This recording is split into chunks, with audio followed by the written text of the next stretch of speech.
Welcome to Vainswood, and we make these awesome chopping boards. There's a lot that goes into our chopping boards. We have very high quality standards. We use Australian eucalypts. They are a hardwood, which means that the grain is very dense. It will not blunten your knives like a long grain board would. It absorbs the oil very well. It will not let bacteria grow in the timber. It is the highest quality timber that you can get. The timbers are plantation grown timbers in Australia. We're not cutting down rainforests for these timbers, so they are sustainable timbers. We're very proud of that. They are machined and logged in a certain way so that the movement within the timber is minimised so that your chopping board stays together for a very long time.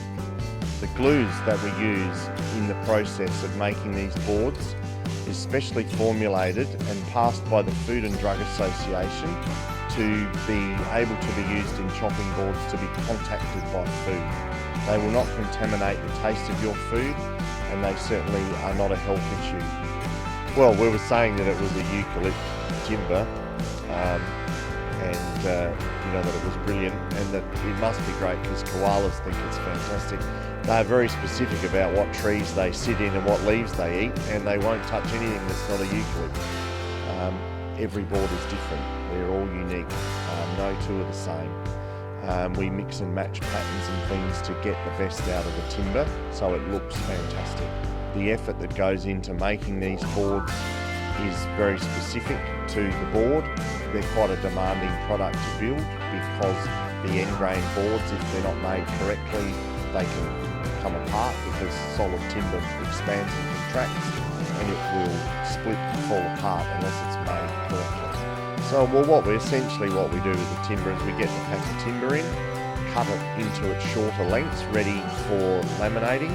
Once we've done that, we take it to a machine that's called a moulding machine. What that does is it planes all four sides of the timber, and we also have a special setup in there that allows for a saw blade to cut each edge of the timber, which prepares the joint perfectly for gluing. The saw actually allows the glue to penetrate the timber deeper than what it would if it was a planed surface. So it cuts the fibres very precisely, and it allows the glue to absorb into the joint. So that's a very important process.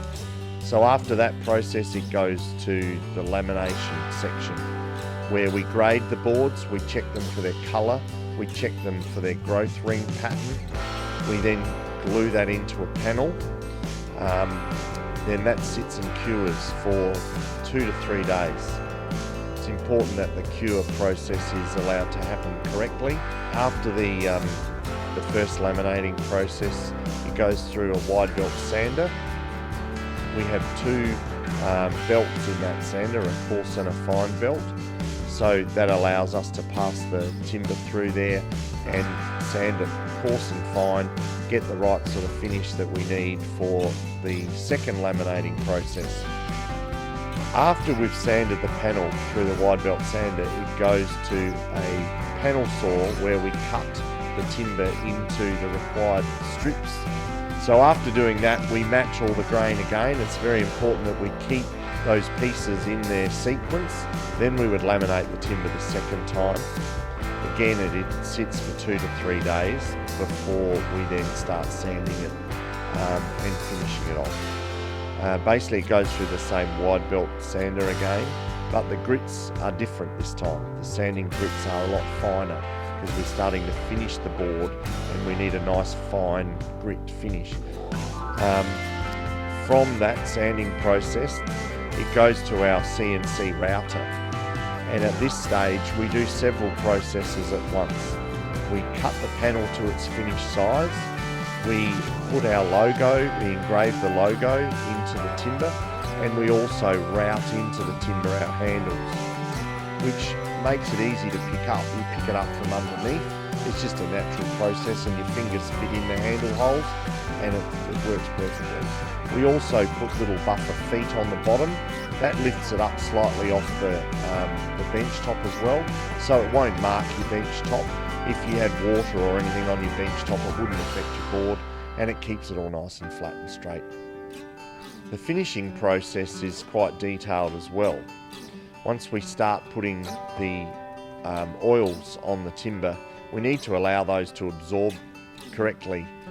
We want the timber to absorb as much oil as it can. Some boards absorb more oil than others because of the density of the grain. If the tree grew a lot slower because it was in a different part of the forest, it would actually absorb less oil.